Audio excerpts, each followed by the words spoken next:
You think the telephone was invented so you could chat with your friends? You're wrong. It wasn't meant for voices at all.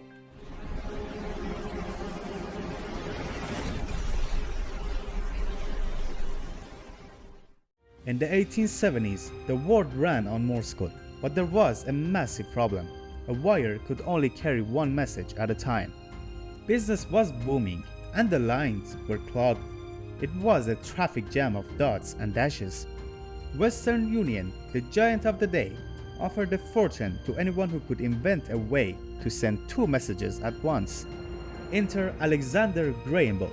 He wasn't an electrician, he was a teacher for the deaf, and he had a musical idea. He called it the harmonic telegraph. He believed different musical pitches could travel down the same wire without crashing. For years, Bell and his assistant Watson Tinkret was tuning forks and magnets, failing over and over again. Then, on a hot June afternoon in 1875, an accident changed history. Watson was tightening a screw and plucked a metal reed too hard. Bell in the other room didn't hear a click. He heard a twang, the complex sound of the reed itself. He realized the current wasn't just on or off, it could mimic the shape of a sound wave. If it could carry a twang, it could carry a voice. He abandoned the telegraph idea immediately. He sketched a new design using a membrane. But he wasn't alone. Another inventor, Elisha Gray, was working on the exact same thing at the exact same time. February 14, 1876, Bell's lawyer rushed to the patent office in DC. Elisha Gray's lawyer arrived just 2 hours later. That tiny window decided who owned the future. Critics still argue Bell stole a key idea from Gray's paperwork, the use of liquid to conduct the sound.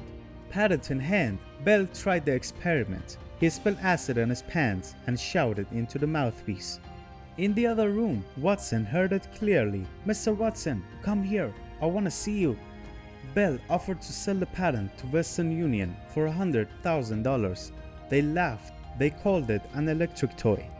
2 years later, Western Union would have happily paid $25 million for it. Wires covered the planet. The silence of the 1800s was replaced by the constant buzz of human connection.